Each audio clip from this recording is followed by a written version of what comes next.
오늘 우리에게 주시는 하나님 말씀은 마태복음 6장 말씀입니다. 마태복음 6장 25절에서 26절 두 절 말씀을 함께 보도록 합니다. 마태복음 6장 25절과 26절입니다. 우리 한 목소리로 같이 읽도록 하겠습니다. 시작. 그러므로 너희에게 이르노니 목숨을 위하여 무엇을 먹을까?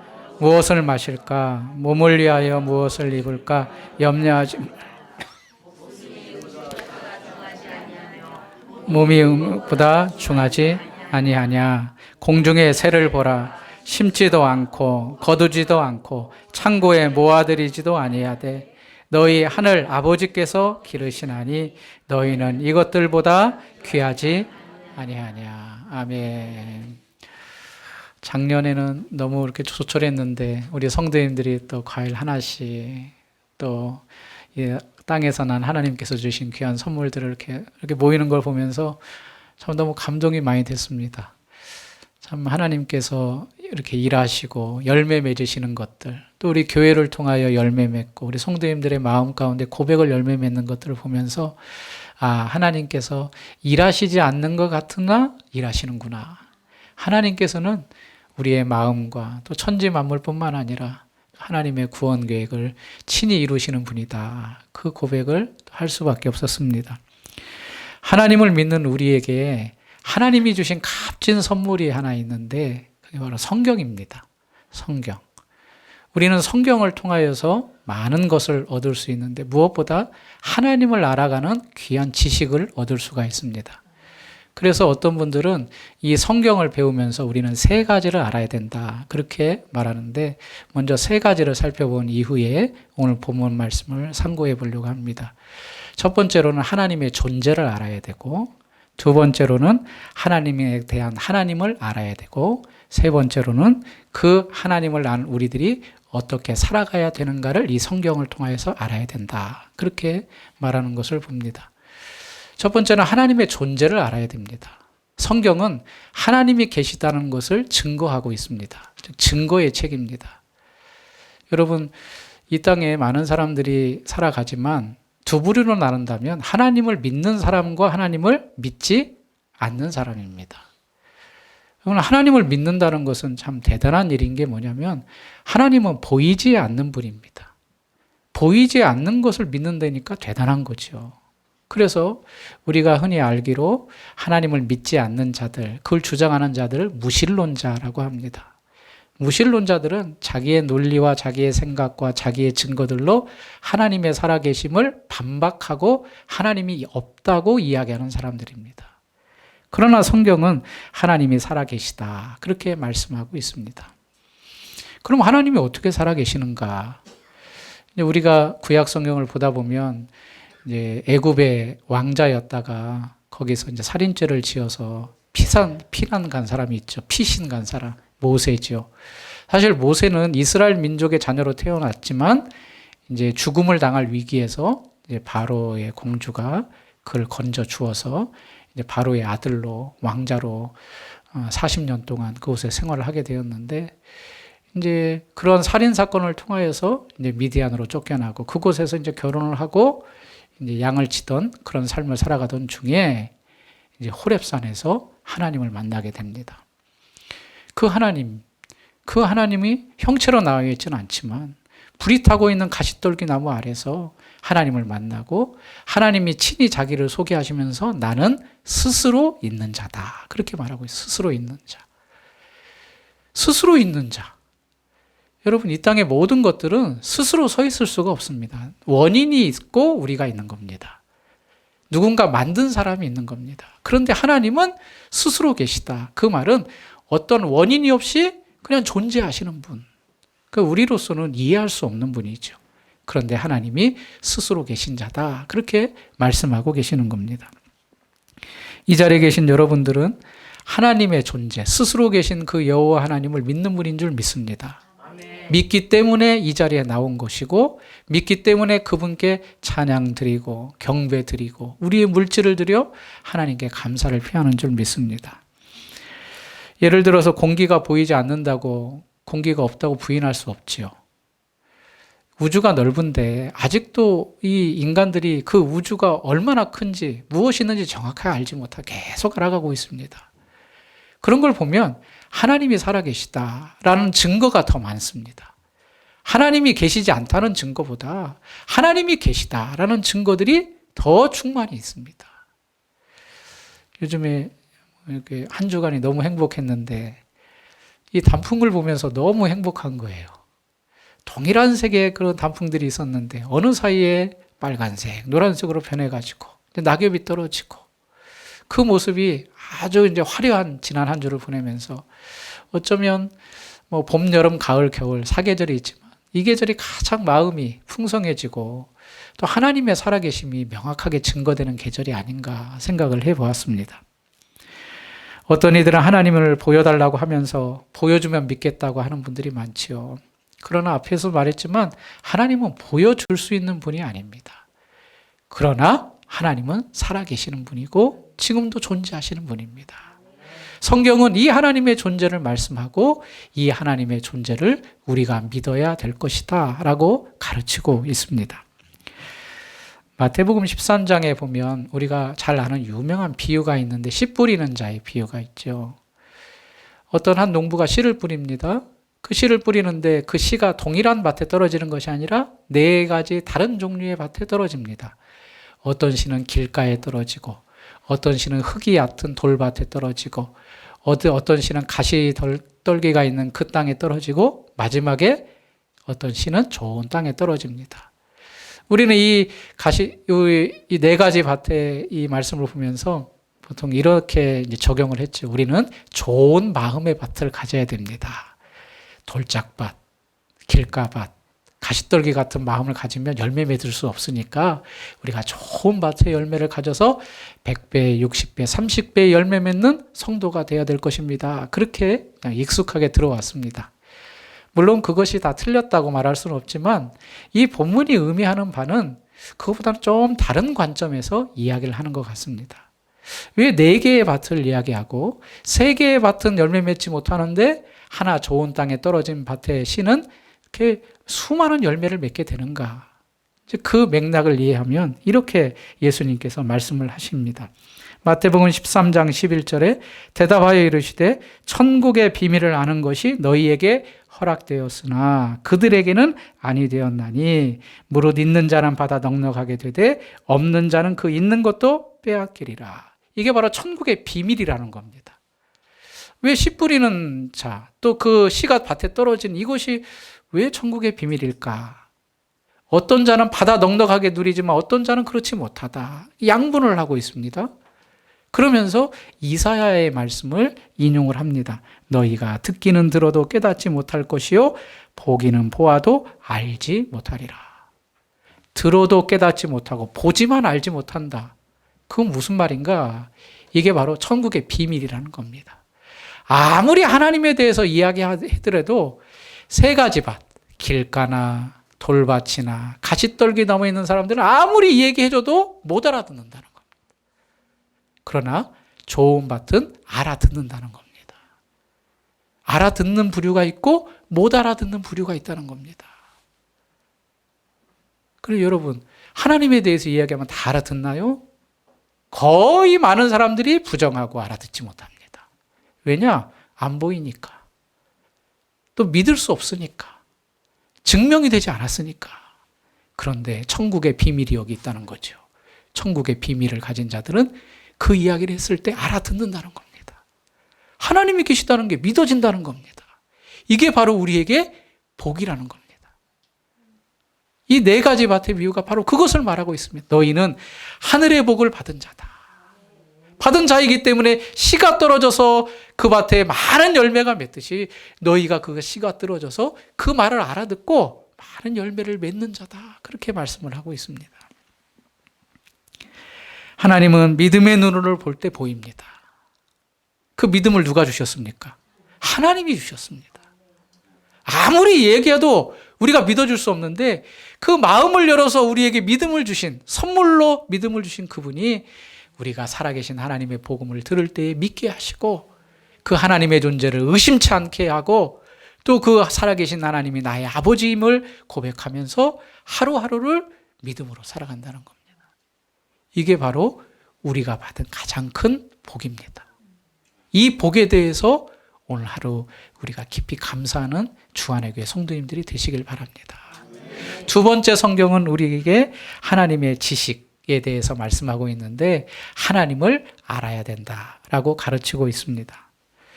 하나님을 믿고 끝나는 것이 아니라 하나님의 존재를 믿었다면 이제 그 하나님이 누구인가를 조금씩 알아가야 되는데 성경을 통하여서 우리가 알아가야 된다. 호세아 선지자를 통하여서 이렇게 말합니다. 그러므로 우리가 여호와를 알자. 힘써 여호와를 알자. 여러분, 성경을 우리가 매일마다 읽어야 된다 그랬잖아요. 왜 읽습니까? 그 안에 하나님이 누구신가, 하나님이 어떠하신 분인가를 담고 있기 때문에 그렇습니다. 그래서 우리는 날마다 성경을 통하여서 어제 알았던 하나님보다 더 깊으신 하나님을 알고 또 알았지만 잃어버렸을 경우가 있으니까 또 다시 성경을 반복하여 읽음으로 그 하나님을 알아가는 모습이 우리에게 있어서 그 하나님을 알아가는 지식이 계속 누적이 되고 또 경험이 되고 누적이 되어서 하나님을 깊이 알고 넓이 알고 높이 아는 그러한 신앙의 성장이 있어야 된다라고 가르치고 계십니다. 여러분, 아프면 어디 가시죠? 병원 갑니다. 병원 안 가고 그냥 아프니까 무조건 진통제만 먹으면 참 어리석은 사람입니다. 허리가 아프면 허리에 닿는 담당 의사를 찾아가고, 머리가 아프면 내가 이 부분은 어느 의사를 찾아야겠다 찾아가고, 또 소화가 안 되면 내과를 가야겠다 찾아가고, 각자 맡은 전문 의사를 찾아갑니다. 여러분, 그리고 어려운 일이 당할 때, 교통사고가 나거나 어떤 어려운 일을 당할 때 우리가 이제 변호사를 또 의뢰하고 그분들의 전문적인 지식을 가진 사람한테 의뢰를 합니다. 의뢰를 해야 내가 받아야 될 충분한 보상도 받고 내가 책임질 것이 있으면 마땅히 책임진, 즉 법을 알아야 우리의 삶이 보호받을 수 있고 또 우리가 감당할 수가 있습니다. 이처럼 세상을 살아가는데도 아는 것이 힘입니다. 알아야 됩니다. 알고 처신을 하는 것입니다. 그럼 우리가 하나님을 믿는다고 하지만 그 하나님을 그냥 하나님 믿으면 돼 라고 끝나는 것이 아니라는 겁니다. 하나님이 우리에게 성경을 주신 것은 하나님이 살아계심을 증거할 뿐만 아니라 이 성경의 모든 역사와 기록들을 통하여서 내가 어떤 분이다, 나는 어떤 존재다라는 것을 우리로 계속 읽으면서 알게 하시길 원하십니다. 그래서 우리는 힘써 여호와를 알아야 됩니다. 성경을 읽으면서 하나님의 어떠하심을 늘 공급받아야 되고 알아야 됩니다. 그래서 우리가 지식이 충만하여져서 우리의 신앙이 알면 더 풍요한 신앙생활을 할 수 있습니다. 여러분, 아는 신앙생활과 모르는 신앙생활은 차이가 큽니다. 물론 믿음이 중요한데 믿고 나서 하나님을 알아가면서 신앙생활을 하는 것과 그냥 믿고만 끝나는 신앙생활은 어찌 보면 어린아이가 계속 자라지 않는 것과 같습니다.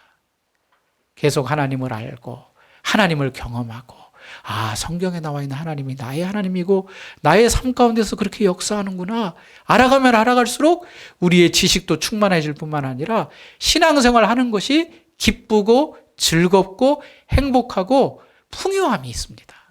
풍요함이. 그래서 말씀을 늘 가까이 하고 그 성경의 하나님을 아는 것이 필요하다는 것입니다. 작년 한 해 동안에 하나님을 알았던 것보다도 올 한 해 동안에 하나님을 아는 것이 더 깊어졌으면 좋겠다, 그런 생각을 하는데 여러분 돌아보면 어떻습니까? 작년보다도 더 말씀을 가까이 하셨습니까?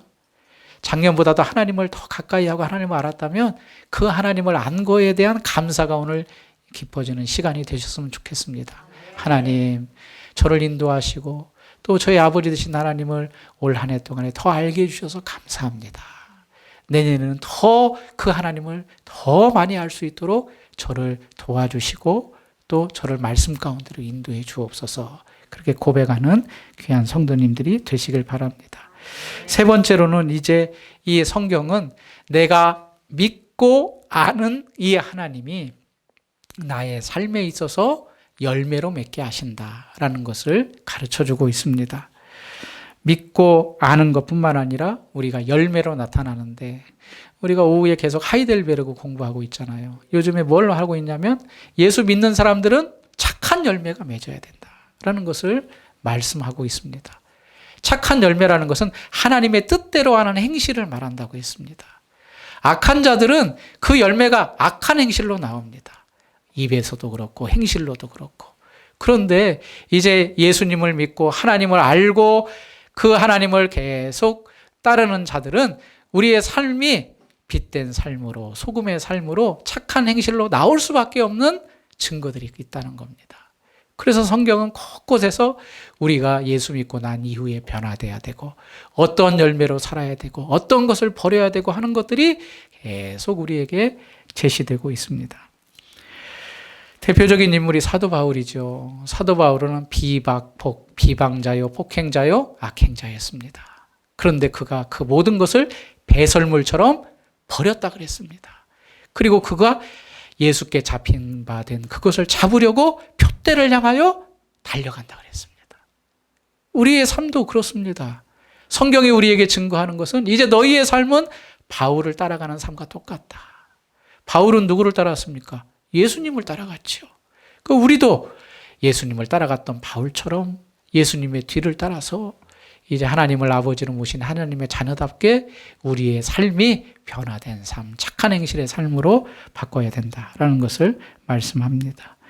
디모데는 망령되고 허탄한 신화를 버리고 경건에 이르도록 내 자신을 연단하라 그랬습니다. 망령되고 허탄한 신화를 이제 벗어야 됩니다. 그것들이 우리에게 있어서는 안 됩니다. 이제는 경건이라는 것은 예배거든요. 살아계신 하나님께 예배하는 삶, 하나님을 찬양하는 삶, 그런 삶으로 나가야 될 것을 말씀을 하고 있습니다. 오늘 본문의 말씀으로 돌아와서 예수님은 산 위에서 가르치시는 이 산상수훈을 계속 말씀하시면서 이제 거의 이제 마무리에 들어가시는데, 우리가 오늘 본문 말씀은 익히 잘 아는 말씀입니다. 한번 같이 두 절을 읽겠습니다. 시작. 그러므로 내가 너희에게 이르노니 목숨을 위하여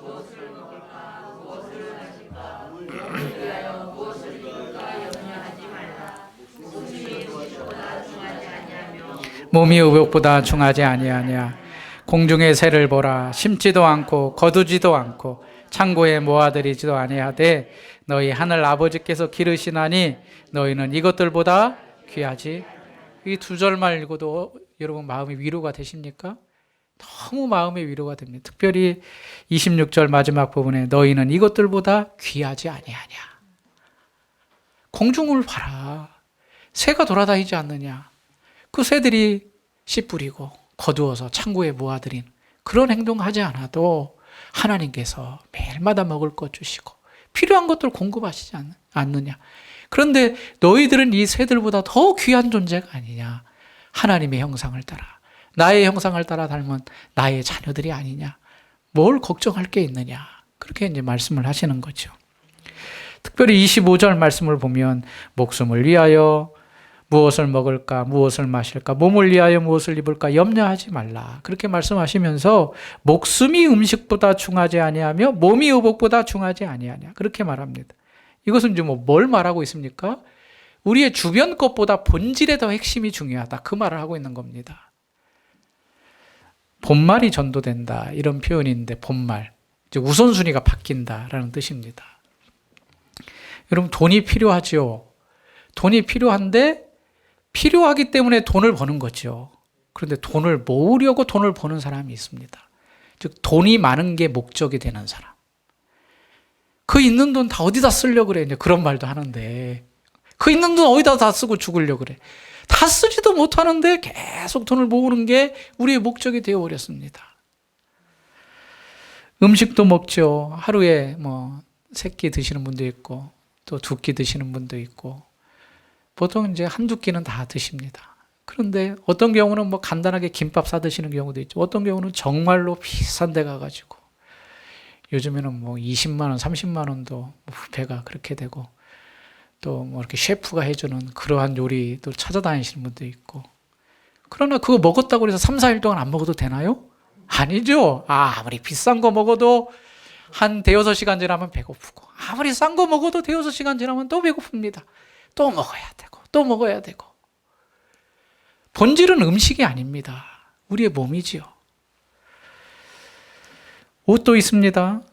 또 옷도 비싼 옷 입으시는 분도 있고 또 뭐 상대적으로 그냥 값싼 저렴한 옷 입으시는데 확실히 비싼 게 예쁘고 이렇게 핏이 잘 나옵니다. 예. 아무래도 전문가들이 제작하고 또 재질이나 이런 것도 또 입어보면 느낌도 다르고 이런 것들을 다 경험하실 겁니다.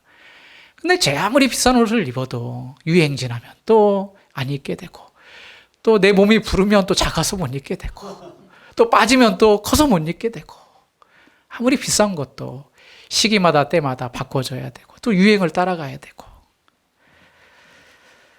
옷과 여러 가지 음식과 이런 것들이 근본적인 우리 몸을 변화시킬 수가 없습니다. 이런 것들은 다 주변 것들입니다.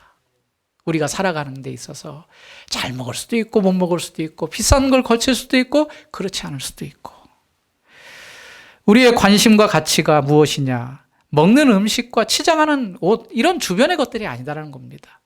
25절의 말씀의 핵심은 목숨이 더 중요하고 몸이 더 중요하다는 겁니다. 목숨이 중요하고 몸이 더 중요하다. 그런데 오늘 읽진 않았습니다. 그런데 그 바로 앞절에 아주 중요한 말씀을 예수님께서 하십니다. 한 사람이 두 주인을 섬기지 못할 것이니 혹 이를 미워하고 저를 사랑하거나 혹 이를 중히 여기고 저를 경히 여김이라. 너희가 하나님과 재물을 겸하여 섬기지 못하느니라. 둘 중에 하나만 선택할 수 있다는 겁니다. 그러면 이 하나님과 재물 중에 누구를 선택해야 하라는 겁니까? 하나님을 선택하라는 겁니다. 우리의 목숨, 우리의 몸 누가 주신 겁니까? 하나님이 주셨다는 겁니다. 너희는 자꾸 주변 것들 바라보지 말고 너희의 목숨, 너희의 몸을 주신 그 주인이 되신 하나님만을 섬겨야 된다. 물론 그 이외의 것들이 더 우리에게 풍족하면 좋겠지요. 넉넉하면 좋겠지요. 여유가 있으면 좋겠지요. 그러나 거기에 관심을 뺏겨서 우리의 목숨, 우리의 몸보다 거기에 관심을 뺏기면 절대 바람직한 모습이 아니다. 왜냐? 이런 것들은 다 하나님께서 주시는 것이다 라고 말씀을 하고 있습니다. 오늘 추수감사주일입니다. 한 해를 돌아보는 시간. 분명 여러분들이 한 해 동안 살아오시면서 이 모든 것들을 나의 생명을 누가 지켜주셨습니까? 나의 몸을 누가 지켜주셨습니까? 내가 뭐 음식 잘 먹고 치료 잘 받는다 그래서 내 목숨이 유지된다고 생각하는 분들은 아마 없을 것입니다. 이 근원적인 목숨, 이 몸을 하나님께서 생명을 주셨기 때문에 지켜준 겁니다. 이것만으로도 하나님 앞에 감사해야 될 제목이라는 거죠. 26절 말씀을 한 번 더 읽어볼까요? 시작. 공중의 새를 보라. 심지도 않고 거두지도 않고 창고에 모아들이지도 아니하되 너희 하늘 아버지께서 기르시나니 너희는 이것들보다 귀하지 아니하냐. 너희가 자꾸 이거 먹을까 저거 먹을까 어디 살까 근심 걱정하고 있는데 이것들보다 더 귀한 것은 너희의 목숨이고 몸이다. 공중의 새를 보라. 저는 이 말씀을 보면서 공중에라는 말이 너무나도 마음에 와닿습니다. 우리는 자꾸 땅에 살고 있기 때문에 땅을 바라보고 옆을 바라봅니다. 하늘 바라볼 시간이 없습니다. 그런데 답답할 때 어디를 보라는 겁니까? 하늘을 보라. 물론 하늘에 구름도 있고 뭐 지나가는 새도 있지만 궁극적으로는 그 하늘에 계신 누구를 보라는 겁니까? 하나님 아버지를 보라. 하나님 아버지를 바라보라.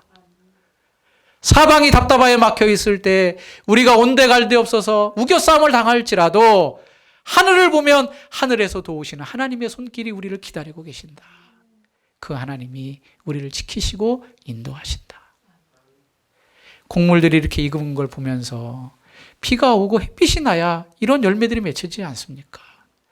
우리가 자연스럽게 얻는 것 같고 그냥 무상으로 얻는 것 같지만 그러나 하나님의 궁극적인 손길이 닿아야 우리가 먹을 수 있는 음식이 있듯이 우리의 근원적인 목숨과 몸도 하나님께서 지키시고 지금까지 인도해 주셨으니 공중의 새를 보며 하나님이 나도 지키신다는 사실을 의심하지 말고 부인하지 말고 염려하지 말고 그 하나님께 앞으로의 인생도 맡겨드리라. 그렇게 말씀하고 있는 겁니다. 오늘 말씀에서 하나님께 감사할 제목이 있다면 우리를 기르신다는 겁니다. 26절에 그랬죠.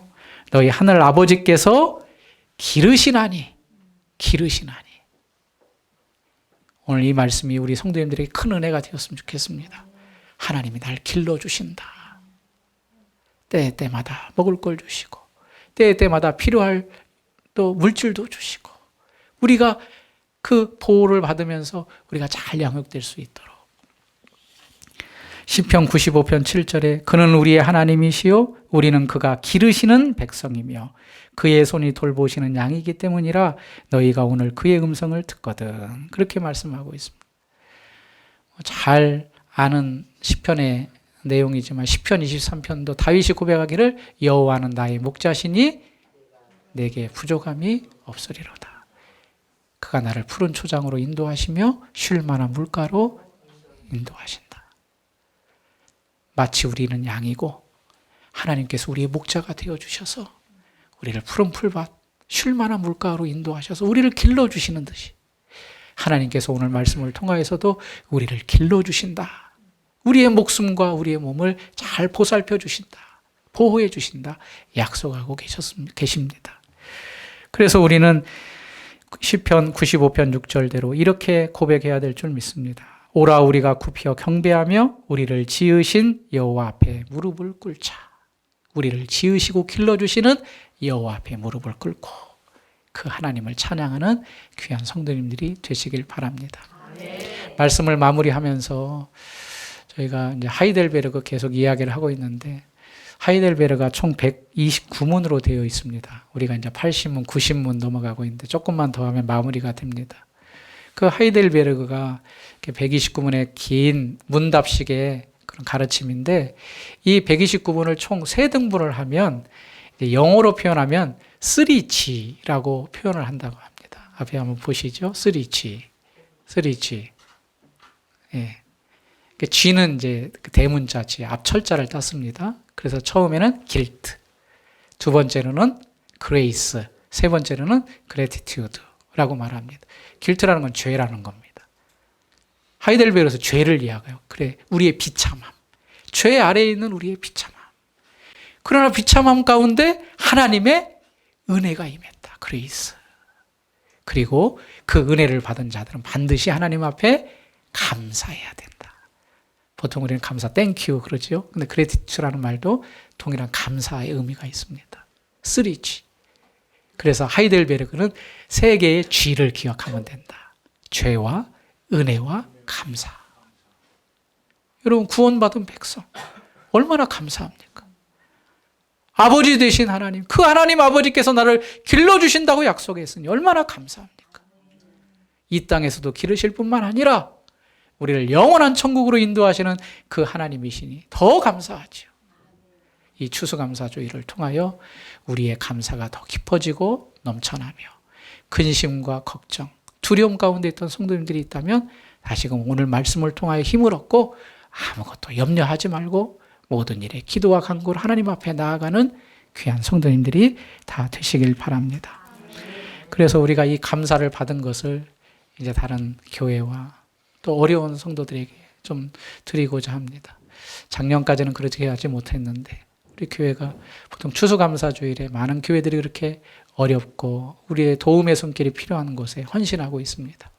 우리 교회가 올해는 개척을 준비하고 또 어려운 상황 가운데 있는 그런 교회들, 우리 교회도 적은 교회지만 그러나 또 하나님께서 감사를 통하여 펼쳐 보이시라고는 그런 말씀을 듣고 나아가려고 합니다.